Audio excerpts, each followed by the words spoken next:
Okay, some warm-ups to start with. X minus 3 all squared equals 49. We'll do another one, so let's do this one together because we haven't done a problem quite like this. So we'll work this one together and then I'll let you try the next one. I mean, I kind of gave the hint here, solved by square root method. With that hint, what do you think we should do first to start to get x by itself? Let's square root both sides. That'll fix the square.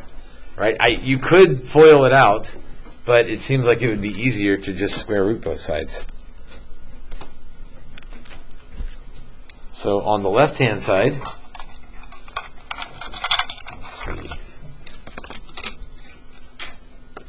Layla, what do we get on the left-hand side? Why did we opt to square root this side?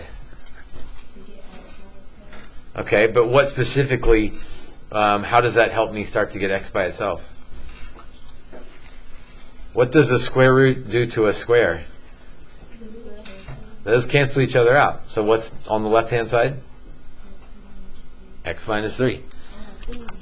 The square root and the square cancel each other out, and we're back to just, or we're down to just x minus 3.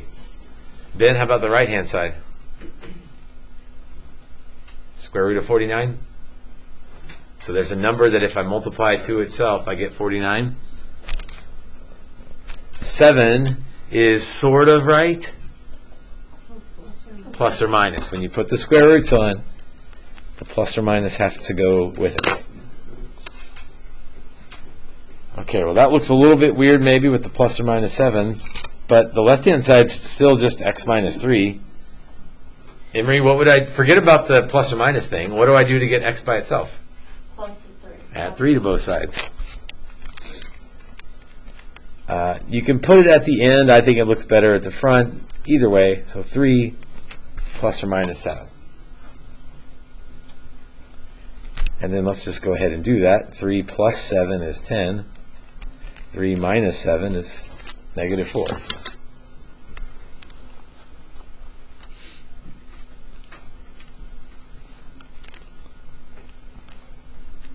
All right, I want you to try this one.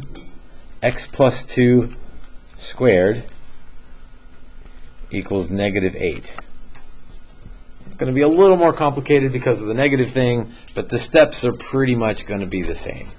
So why don't you try that one, and then we'll see where we stand in a moment. OCN, what do you want to do first?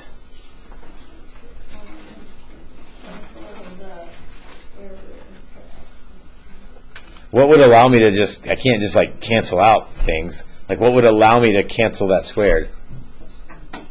So let's square root both sides. And you kind of gave the answer for the left-hand side, so that's x plus 2. That's why we square rooted, to get rid of the square. Oh, did I freeze it and not unfreeze it? There we go. Now you know who's up. Eli, what about the right-hand side? What do I do with the square root of negative 8? Make it like 2i 2i2 or whatever? That's right. 2i root 2. That's 2 of the 3 issues. So that's not wrong, but there's one more thing. Corinna, what we've left out here? You subtract 2 from x. We'll do that in a minute. But there's one more thing about this side. It's the main thing with the square root method, that the plus or minus. I even called it the plus or minus square root method. But when there's lots of other stuff going on, that's when we forget the plus or minus. When you got to handle the negative and reduce the 8, don't forget the plus or minus. And then Corinna was right. We can subtract 2 from both sides. So negative 2 plus or minus 2i root 2. And I can't really do anything more with that, so we can just leave that as our answer.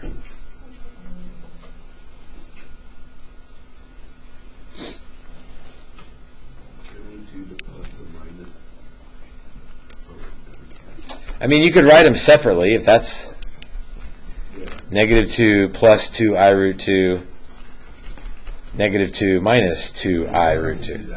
You don't have to do that. It's not wrong, but you don't have to do that. The only time you really have to do that is if they're integers.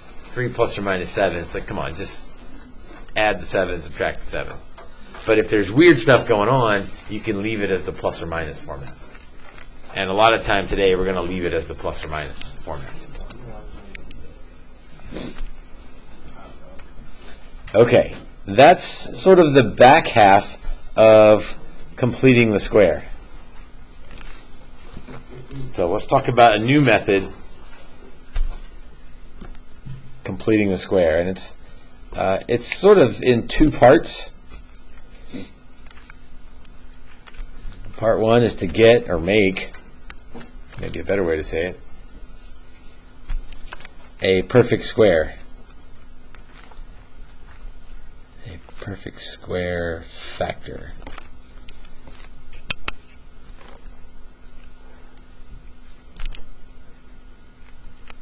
And then the second part is to solve with the plus or minus square root, like we just did.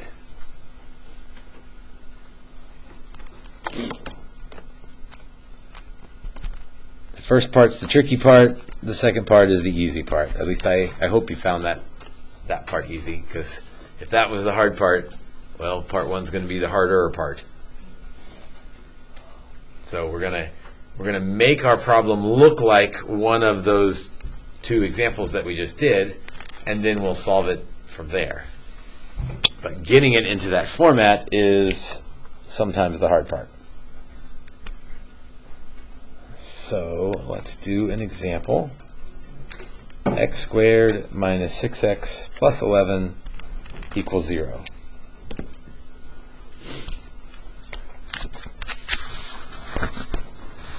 And I'm going to work the problem on the left and write the steps on the right.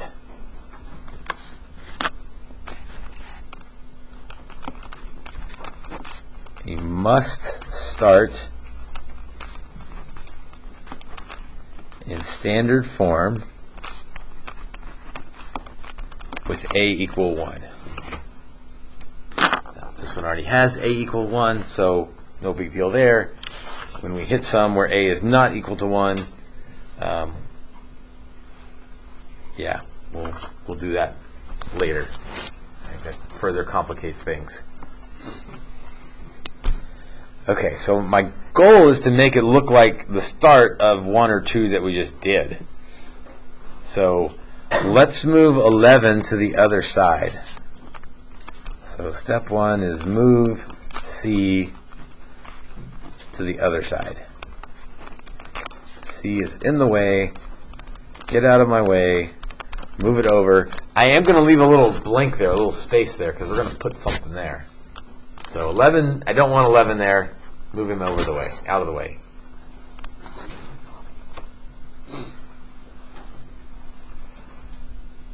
Okay, the next step is kind of the heart of the issue here. And this is where students break down. This little 3-step dance here is HSA. We're going to half of B. So let's write that down. Let's find what that is. So what's half of B? Careful, go with the negative. Half of B is negative 3. And then we're going to square B over 2. So what would that be? What happens when I square negative 3? You get 9. And then we're going to add B over 2 squared, that's the 9, to both sides. So half it, square it, add it. Those 3 steps always go together. Half it, square it, add it. Half of B, negative 3, square it, you get 9, add it to both sides. Half it, square it, add it. And mathematically, algebraically, that's completely legal, right? You can add 9 to both sides to an equation. That doesn't change anything. And the reason we did that is that now we can factor the left. Factor the left side. So, let's see. see, x squared minus 6x plus 9. Hope you're good at factoring because you're going to be doing it today. That would be x minus 3 and x minus 3. Here's the good news. It's always a perfect square, and it always uses b over 2. So it's not really hard factoring because you're always going to be using b over 2, and it's always going to be a perfect square.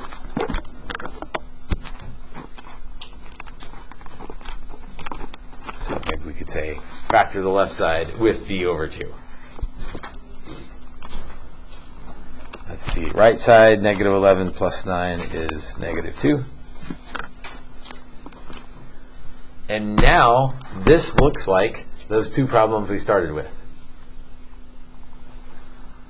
So now we can solve using the plus or minus square root method. So we've done this problem a couple times. Just complete the square method is getting it to that step and now finishing it with the plus or minus square root method. So why don't you? Probably best if you get in the habit of putting the plus or minus on right when you put the square roots on. That way you're less likely to forget it later. So x minus 3 equals plus or minus. There's a negative in there, but we know how to handle that. That comes out as an I. And so the right-hand side looks weird, but who cares? I'm just trying to get x by itself. So all I'm really doing is looking at the left-hand side, and I'll add 3 to both sides. 3 plus or minus I root 2.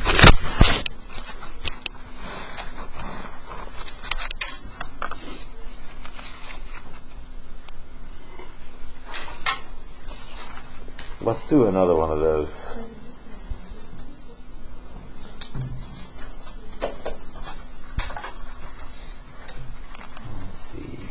What do we want to do? Let's try. I'm going to flip my page. We'll just do one more together. This is actually number 14 from the worksheet.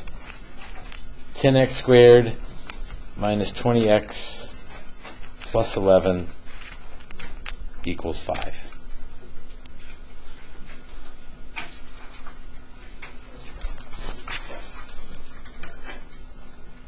All right, must, so this one starts weird. Must have a equals 1. So what could I do to make that lead term? Right, I've got to have ax squared plus bx plus c. If I minus 9 from both sides, that would just make this 2, right? No, minus 5. Minus 5? Yeah, I do want to move the 5 over, or the 11 over. Actually, probably the 11 over. But I got to have a equals 1, so what can I do here? Divide by 10. So it's going to be great here, fine here, and then yucky on those two. But I have to have a equals 1. You can't complete the square unless a equals 1, so let's divide everybody by 10.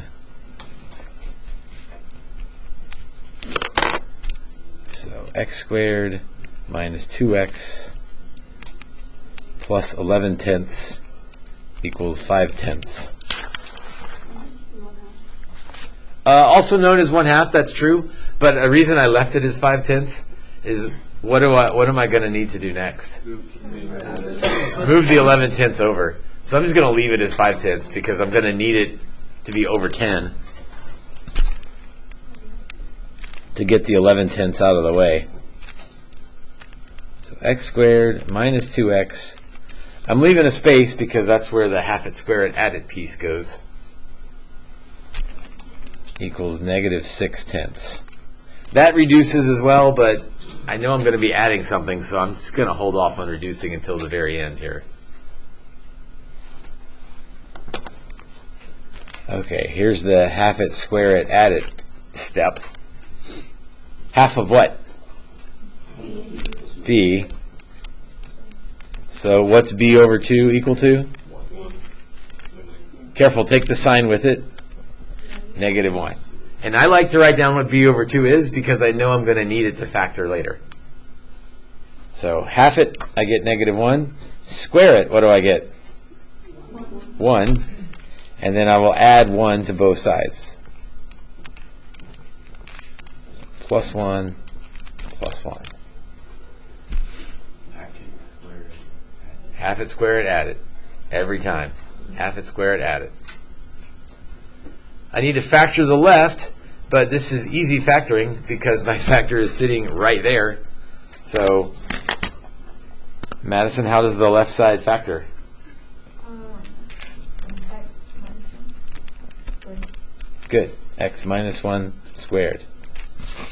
It's always going to be a perfect square. That's when you added 1, this is the name of the method. You completed the square. You made a perfect square by putting the plus 1 on there. So we'll always factor like that. Right-hand side, a little bit of factor work here. Ava, what's negative 6/10 plus 1/10? Or not 1/10, but negative 6/10 plus 1. Good, 4/10. Which, I say we go ahead and reduce that now, because we're about to do something else with it. So maybe I should have reduced from the very beginning. Whatever. Eventually you got to reduce. Okay, now we got a problem just like we started with long ago. So it's the half it, square it, add it piece, and then it's the solve by square rooting piece. So, Mateo, what would you like to do first on this problem? Square root. Yeah. I said first, but this is really like the 8th step at this point. But yes, square root both sides. Hayden, why did he opt to square root both sides? What does that do for us? Go with the easy one. It lets us take off the parentheses. Right. It cancels, the square root cancels the square. So the square is gone. Layla, tell me something about the right-hand side. There's a couple things I need to work on here. I do. How am I going to do that? Because I don't really like 2 doesn't have a square root, 5 doesn't have a square root. But there's also one more thing I need to put on there before I forget about it. The plus or minus. So plus or minus, and I've got 2/5. If it helps, you could write it like this. That might help you have a hint as to what to do with that. Maybe. Can't have a square root in the bottom. Layla, does that jog your memory on what we could do if I write it like that?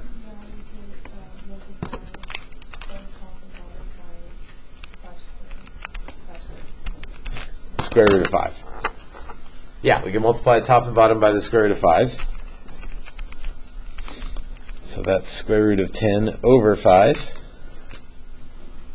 So that looks kind of weird, but I don't care because I'm one step away. I'm only looking at the left side now, really. Scarlett, what should I do to get x by itself? Plus 1. So x equals 1 plus or minus root 10 over 5.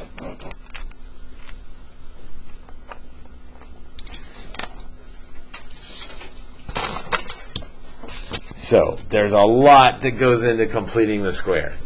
You have to get it set up right, and then kind of the main part is the half it, square it, add it. Once you do that, then you solve with square rooting, but we've done that before. So a lot of steps. No individual step is really that hard, but you got to be able to do all of those steps. Okay, today we'll do another where the assignment is the odds. Don't have plans to assign the evens, but the answers are posted if you want to check them or try them. I just put HSA at the top. What's that reminding me of? Have it, square it, add it. That's sort of the heart of the deal. Like there's more steps before that, there's more steps after that, but that's kind of the key part of the problem is the half it, square it, add it. So why don't you try number 1? Again, if you don't have b over 2, it's still easy to factor. If you have b over 2, it's really easy to factor. And now it's set up to do Like the hard part's over. Now it's set up to do the square root method. Put the square roots on. Probably put the plus or minus as soon as you put the square roots on. That way you don't forget. K minus 1 equals plus or minus 4. Add the 1 over. It's, I don't know, some people prefer integers because integers are nice. Other people prefer to not get integers because you don't have to do the last step. You can just leave it as the plus or minus step. 1 plus 4 is 5. 1 minus 4 is negative 3.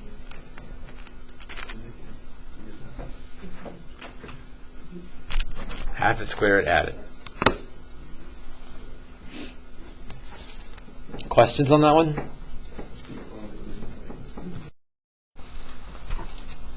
Again, I like to put the plus or minus on as soon as I put the square roots on. This is one where there's lots of issues coming our way with this square root business. It's negative. I'm pretty sure 28 breaks up into pieces. Don't forget the square root. So there's a lot going on there. X minus 8 equals plus or minus. Definitely be an I. Look like most of you have done this correctly. 28 is 4 times 7. So 2I root 7. And then I'm almost done. Just move the 8 over. So x equals 8 plus or minus 2I root 7. We hadn't talked about this much, but how many answers is a quadratic supposed to have? 2. You'll always have, just be careful, whatever the highest power is, that's how many answers you should have. Sometimes you get repeated answers, that throws things off. How many answers is this? 2. So some people get thrown off, like, wait, I only have one answer. Like, no, it's one's a plus and one's a minus, so that's 2 answers in there. Alright, are we feeling better about these? Yes, no? Jump ahead to 13. This is the last one we'll do together, and then you can fly solo. Are we going on to 15 or are we only doing this one? Only going to 15 on this, so 8 problems, we'll have done 3 of them together.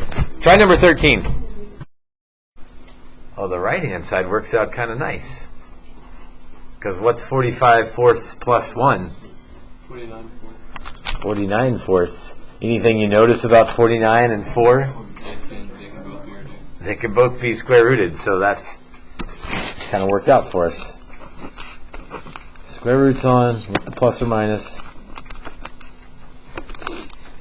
Is it 7?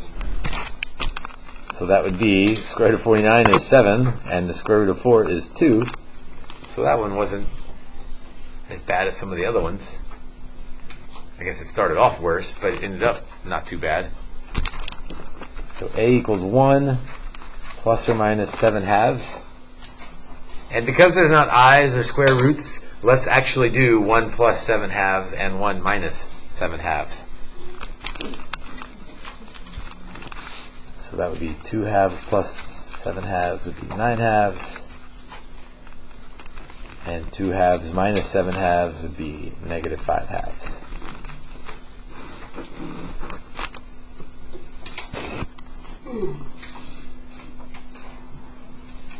Half it, square it, add it. After A is 1. And then use the square root method. Don't forget the plus or minus, and how to handle the i's, and how to reduce the square root. So there's a lot of steps in here. In fact, we should try to add up all the steps just for fun. Move the 48 over, divide by 4, half it, square it, add it. Common denominator, square root both sides. Don't forget the plus or minus. Square root the 49 fourths. Move the 1 over, and then do some fraction stuff. So 10, 11, 12 steps on that problem. Okay, the rest of the time is yours. I hope you finish before you go. You got what, 5 left now?